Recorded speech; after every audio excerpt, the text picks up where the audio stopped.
ya ingresó al sistema nuestra premiada periodista Lina Duarte, a quien yo admiro mucho, una mujer muy inteligente, muy brillante, y nos va a ayudar con el análisis de lo que sigue ocurriendo en Perú.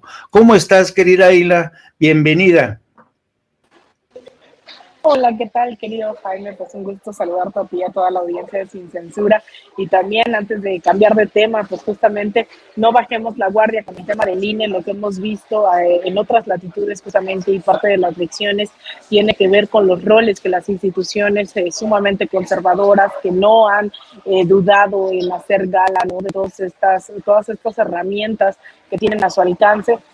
Justamente en la región han emprendido golpes blandos, sea a través del Senado, la Cámara de Representantes, las cámaras de legisladores, y en este caso en México, hoy el INE, la verdad, ha jugado un papel deleznable, por decirlo menos, pero también es muy importante pues analizar otros procesos en clave, ¿no?, de lo que puede pasar en México. Si bien las condiciones hoy de respaldo popular son mayoritariamente, ¿no?, homogéneas en torno al obradorismo, lo cierto es que también del otro lado la derecha se ha estado aglutinando en torno al llamado de Lorenzo Córdoba a la defensa de sus privilegios, de discursos racistas, clasistas. Esto del INE no se toca, también tiene que ver con la defensa de ese status quo, con eso que no termina de morir y tampoco termina por nacer.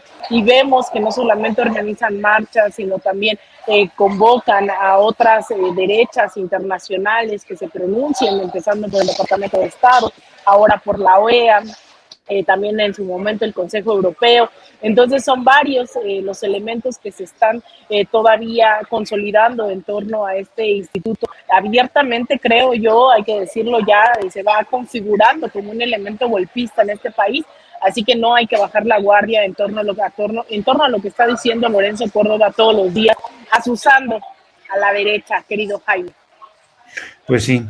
¿Y qué te parece si pasamos a el reporte del día después en Lima, donde ya han comenzado a producirse protestas en las calles de mucha gente que exige la restitución del presidente Pedro Castillo, pero evidentemente el nuevo gobierno se ha machado y dice que no, y que deje en manos del gobierno mexicano a ver cómo resuelve el tema del asilo.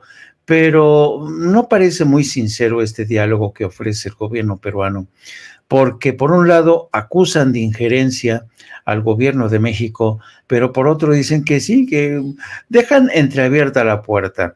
¿Qué te parece esta negociación tan complicada, tortuosa entre México y Perú a propósito del presidente Pedro Castillo? Pues mira, yo creo que hay varios elementos ahora sobre la mesa. Aquí hemos insistido en muchas ocasiones, esto que me parece fabuloso, ¿no? Esta idea un tanto parista, pero también que reivindica, ¿no?, los ideales martianos, los ideales bolivarianos, que es el pueblo.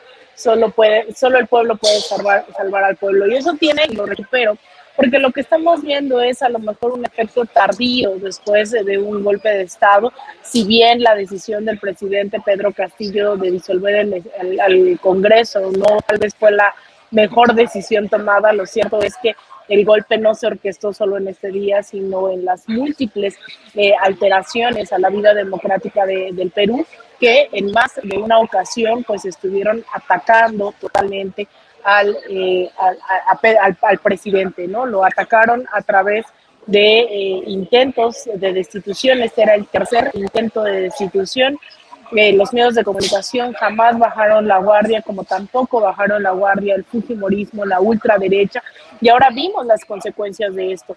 Entonces la izquierda reaccionó bastante tarde en salir a las calles, como lo hicieron también bastante tarde en el golpe de Estado en contra de Evo Morales en Bolivia, pero también lo cierto es que se alejó bastante de las bases sociales Pedro Castillo, un profesor que evidentemente venía de ese Perú profundo, rural, de pueblos originarios, ¿no?, de los sectores históricamente excluidos de Perú.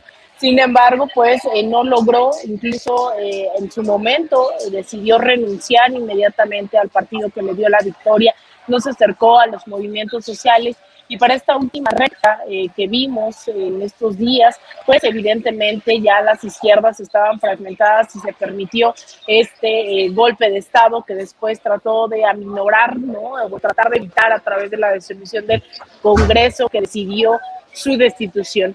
Hoy vemos las consecuencias de esto, que no solamente van a ir en contra de Pedro Castillo, sino contra las fuerzas progresistas, me queda claro, de Perú, que han estado bastante desarticuladas durante muchos años y no han logrado de manera unánime impulsar una candidatura a un gobierno popular en Perú.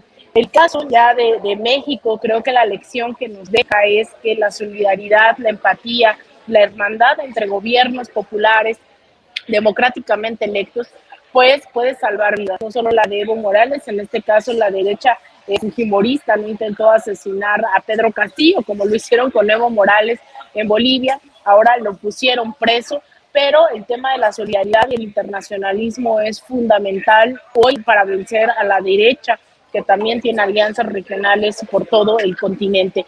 Vemos protestas que no solamente piden, algunos de ellos la restitución de Pedro Castillo, otros tantos pues llaman a convocar directamente ya a elecciones, la que era vicepresidenta y actualmente quedó a cargo de la presidencia en un momento en que ella pues, constitucionalmente estaba habilitada para gobernar hasta el año 2026.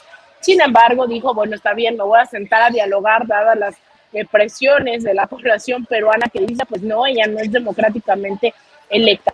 Se supo que la detención de Pedro Castillo se dio cuando éste se dirigía directamente a la embajada mexicana para pedir asilo. Sin embargo, parte de su guardia le detuvo y también había bloqueos ya por parte de la derecha peruana para evitar que se asilara evidentemente en México. Y eso también llama la atención porque parece que ya también la derecha regional está consciente de que México es un país que abre los brazos, ¿no? Para dar asilo, refugio, no a todos, todavía hay muchísimas personas que vienen de Centroamérica y que no son tratadas de la misma manera. Sin embargo, creo que también la derecha tiene claro el rol que está jugando México dentro de la región. Ya se comprobó, el embajador de México en Lima también ya pudo hablar con Pedro Castillo y formalmente ya hay una solicitud de asilo hecha por Pedro Castillo para asilarse aquí en México, lo cual veo bastante difícil. Es un proceso que no hay que descartar, ha ocurrido, incluso recordemos varios de los funcionarios que estaban dentro del gobierno de Evo Morales, fueron a la embajada boliviana y al intentar ya asilarse en México en el trayecto de la embajada al aeropuerto se violó su salvoconducto, sin embargo sí se logró. Entonces, bueno, el caso de Pedro Castillo se mira bastante complicado de que realmente pudiese venir a México, sin embargo, pues no hay que descartar que la presión internacional, la solidaridad entre nuestros pueblos se pueda lograr. Lo que nos resta es seguir pues mirándonos, ¿no? Querido Jaime, yo creo que esta frase de si ves las barbas de tu vecino cortar, pues pon las tuyas a remojar. Y yo creo que el caso de Perú es la excepción, sin embargo en la región estos gobiernos democráticamente electos se han ido caracterizando por, a pesar de tener bastante respaldo popular, un gran apoyo, ¿no? En las encuestas, que han ganado elecciones una tras otra. Lo cierto es que cuando vienen los golpes de Estado, los partidos en el gobierno no se los esperaban, como en el caso de Dilma Rousseff, como en el caso de Evo Morales en Bolivia, el caso de Fernando Lugo también. Es decir, hay muchos ejemplos que nos hacen, que creo que nos tendrían que hacer pensar que las calles no se abandonan, que los medios de comunicación no hay que abandonarlos, que la autocrítica es fundamental de nuestros procesos, porque también creo que hay que ser muy justos también diciendo que mucho del gobierno durante este año de Pedro Castillo también fue bastante improvisado. No había una fortaleza para tomar decisiones institucionales y eso también no generó alianzas, ¿no? Porque no fue una gobernabilidad clara con ciertos rasgos, ¿no? Que pudieran identificarse como progresistas. Estuvo atado de manos, cedió a la derecha, ¿no? Cambió el gabinete varias ocasiones. Yo creo que también parte de la lección es que dentro de la izquierda se necesitan cuadros formados para la función pública, para la gestión pública, y también no responder y hacer alianzas con los militantes, con las bases sociales, los movimientos, para realmente fortalecer un proceso que lleve, ¿no? A la emancipación de nuestros pueblos, querido Jaime. Fíjate que esto último que mencionas, efectivamente, yo he descrito esto como una suerte de caricatura, cómo fueron empujando poco a poco en cámara lenta a Pedro Castillo para que se fuera poniendo en cámara lenta la soga al cuello, y ya cuando no tenía más remedio de dónde hacerse, lo empujaron hacia el cadalso, en este suerte de suicidio político. Pero claro, tú lo entiendes perfectamente porque conoces bien la región, yo lo entiendo más o menos, pero estos días hemos visto cómo gente desde Estados Unidos, los líderes de la oposición aquí en México, los opositores del PAN, todos ellos recurren al reduccionismo para tratar de presentar lo que ha ocurrido en Perú como un autogolpe fallido. Y esta misma estrategia que es usada por la prensa de Estados Unidos, perdón, y que es seguida incluso por la prensa en México, con algunas honrosas excepciones, se puede escuchar a través de palabras como las de Mario Vargas Llosa. Te invito a que escuches conmigo la reacción que ha tenido Mario Vargas Llosa. Querida Adri, es el video M.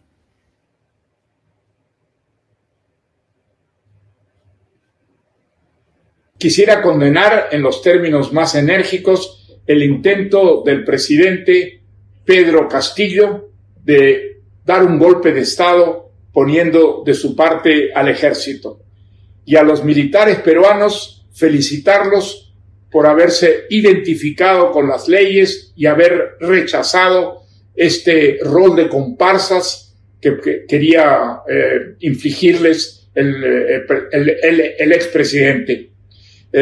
Creo que todo esto puede verse de una manera positiva para el Perú. La manera como se ha resuelto tan rápidamente este golpe de Estado, el intento del golpe de Estado, para repetir una vez más lo que ocurrió con Fujimori a los 2 años de tomar su presidencia, gracias a lo cual tenemos por primera vez una presidenta mujer en la historia del Perú. Creo que a Dina Boluarte lo que hay que pedirle es que forme un gabinete de ancha base en el que todos los peruanos se sientan representados.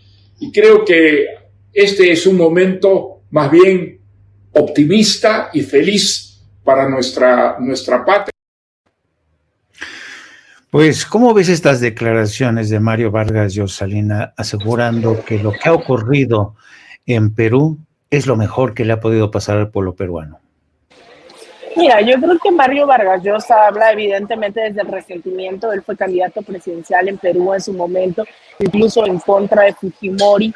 Él perdió las elecciones, él no ha podido llegar al gobierno que tanto desea. Hoy se ha asumido ya español y ha tomado un rol abiertamente golpista dentro de toda la región, con alianzas neofascistas. Hace unas semanas lo escuchábamos hablar de la mano de Felipe Calderón, de Ernesto Zedillo, de Sergio Moro, que era el fiscal que metió a la cárcel a Lula da Silva con pruebas falsas y que hoy no solamente goza de impunidad, sino incluso en su momento fue nombrado ministro de Justicia e incluso hoy es senador. Esos personajes son de los que se rodea Mario Vargas Llosa. Yo sé que muchos en la izquierda hacemos muchas bromas, ¿no? Con que ojalá Vargas Llosa se pronuncie a favor de los candidatos de derecha nacionales porque siempre pierden, ¿no? Y esa ha sido la constante. Durante los últimos años se pronunció por José Antonio Kast en Chile y perdió. Se pronunció también ahí, incluso, ¿no?, en Perú por Keiko Fujimori y perdió.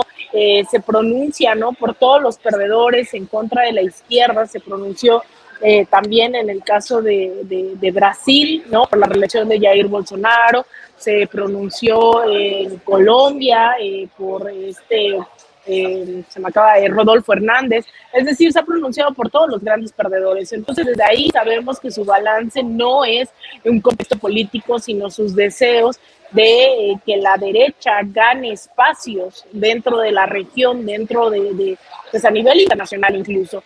Entonces hay que tener bien claro quiénes son estos personajes, pero sobre todo cómo desmantelamos esas narrativas. Yo sé que a veces decimos hay que flojera meternos a redes sociales y contestarle a estos fachos, ¿no? A veces hay que también tener prudencia y en vez de darle más luz, yo a todo el mundo le digo, ya no le contesten a Eduardo Verástegui. ¿Quién era Eduardo Verástegui antes de que en la cumbre facha que tuvimos hace unas semanas aquí en la Ciudad de México, nadie lo conocía, Jaime, ¿no? O sea, ese tipo de personajes, pues evidentemente no hay que contestarle, pero quienes tienen el apoyo hoy, como Lili Telles, Xochitl Gálvez, Kenia López Rabadán, todas estas, Mariana Gómez del Campo, que abiertamente tienen relaciones con la ultraderecha regional, claro que hay que seguirles disputando la narrativa, hay que seguir insistiendo en que esto en Perú fue un golpe de Estado, esto no fue un autogolpe ni mafufadas que quieren hacernos creer. Hay que seguir insistiendo en que la vía es la vía democrática, la vía del poder popular. Nosotros no podemos aceptar que se quede, ¿no?, una presidenta. Yo celebro muchísimo, no sabes la felicidad que me da que por fin un presidente no esté en México aplaudiendo el golpismo en la región. Durante la administración de Enrique Peña Nieto, fue Luis Videgaray, nuestro ex canciller, flamante ex canciller golpista, quien encabezó los intentos de golpismo en contra de Venezuela. Yo en ese momento era corresponsal de Telesur en Washington y me tocaba cubrir todos los días la OEA. Veía yo a Luis Almagro, un archienemigo, todos los días en la sesión, y yo recuerdo cuando se creó ante esta frustración de que no podían por la vía democrática implementar la Carta Interamericana de Derechos Humanos en contra de Venezuela, decidieron hacer técnicas totalmente golpistas, que fue crear su club de Toby golpista, que era el Club de Lima. Y si ustedes se meten a Wikipedia, este cártel de Lima, ¿no?, que le decimos, se dedicaba exclusivamente, sus principios eran para aplicar esta Carta Interamericana en contra de Venezuela para que invadieran Venezuela. Esa era nuestra administración. Luis Videgaray encabezó esa rebelión impulsada por Estados Unidos en contra de Venezuela. Hoy el giro de 180 grados es brutal y yo lo celebro como no tienes idea, Jaime, que hoy no estemos dispuestos a andar socavando, a andar aplaudiendo a estos golpistas, porque Dina Boluarte, que es la actual presidenta de Perú, no fue electa democráticamente y es el pueblo peruano el que tiene que decidir. Entonces, les guste o no, yo sé que están acusando al presidente López Obrador de intervencionismo. Eso me parece totalmente absurdo, porque lo que nosotros estamos haciendo es respetar la doctrina Estrada y eso de verdad no cualquiera lo hace.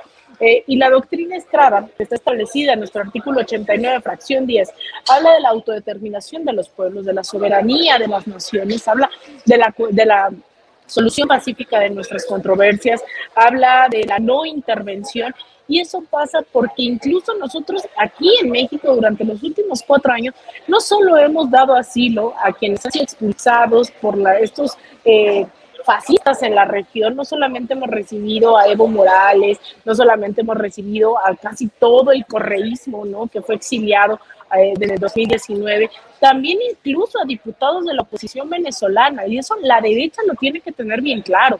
El exilio, la política de no intervención nos beneficia a todos y a todas. Si la derecha en cualquier momento, que yo no celebraría tener aquí a gente de derecha, pero también dentro de la democracia, México puede otorgar y ha otorgado en esta administración asilo también a gente de derecha, que se dice asilada, que se dice exiliada de procesos de izquierda. El gobierno mexicano se ha mantenido firme. Entonces hay que celebrar ese tipo de situaciones, hay que dar la disputa dentro de las narrativas, hay que plantarnos firme ante la derecha, y si es necesario tomar cada 15 días las calles como lo hicimos hace unas semanas para defender este gobierno que tiene que representar los intereses del pueblo, hagámoslo. Si tenemos que hacer transmisiones todos los días explicando lo que hace la derecha en el país, hagámoslo. Si tenemos que tomar cursos de formación política, hacer redes con los movimientos sociales, no solo hagámoslo, sino es urgente y necesario. Hoy el gobierno de la Cuarta Transformación, me temo que está en el mismo momento que se encontraba, ¿no?, en los últimos años de cada administración progresista en América Latina, que tienen que decidir cuál es su punto de no retorno.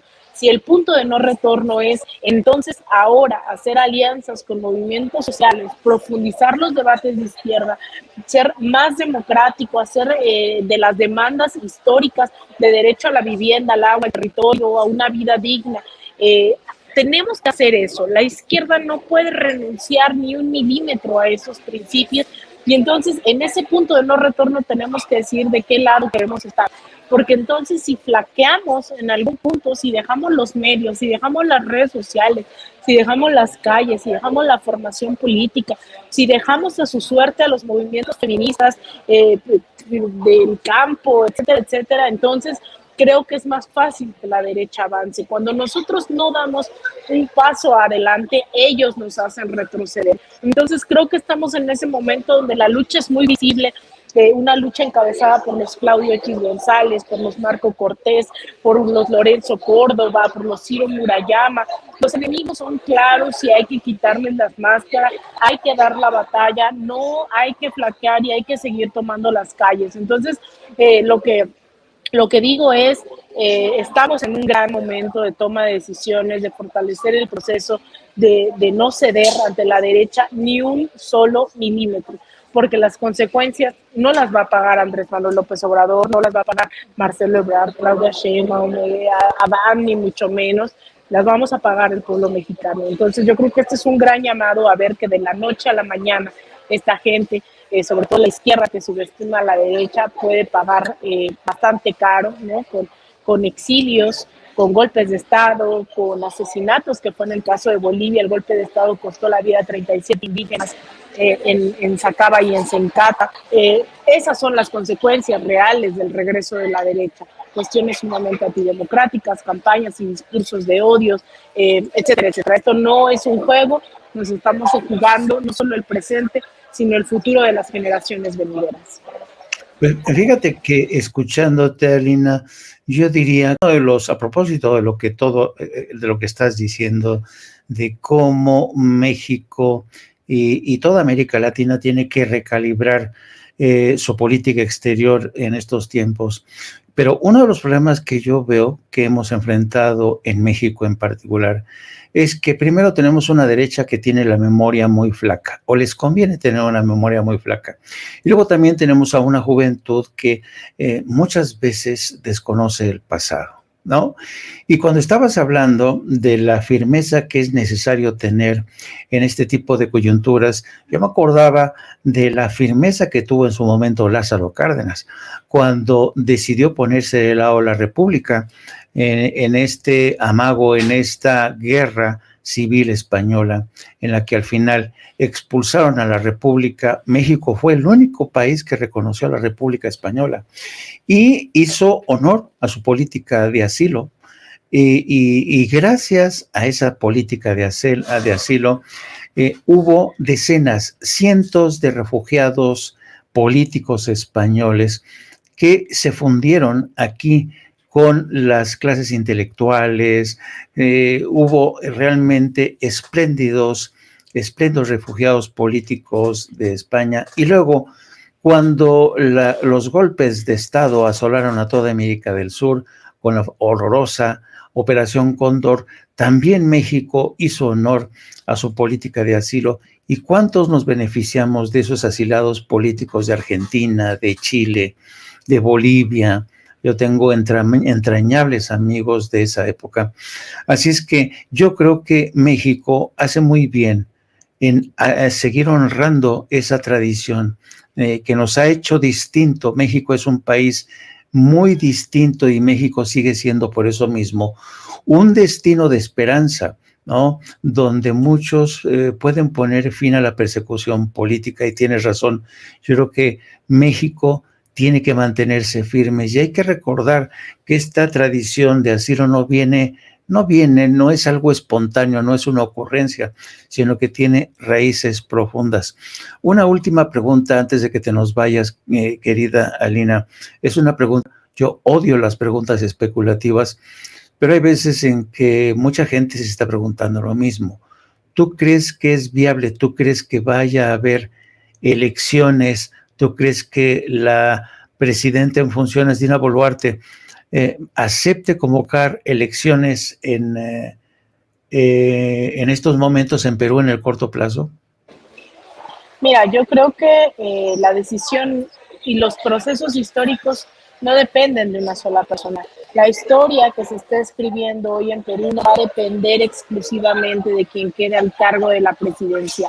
va a depender de las masas movilizadas, va a depender de los y las comunicadoras militantes, va a depender del pueblo organizado, definitivamente de ellos, y en ellos está la posibilidad de presionar lo suficiente para que se puedan convocar a elecciones, que me parece es la parte más democrática, el horizonte más democrático, una vez que han logrado destituir bajo un golpe de Estado a Pedro Castillo, y va a depender de eso. Entonces, y tampoco va a ser la primera vez.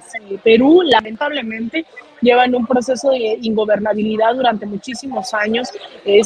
Yo desde que asumió Pedro Castillo nos preguntábamos muchos cuánto iba a durar, no sabíamos el final definitivamente de qué iba a terminar este proceso, ¿no?, encabezado por Pedro Castillo. Sin embargo, ha sido la constante en los últimos 10 años en Perú.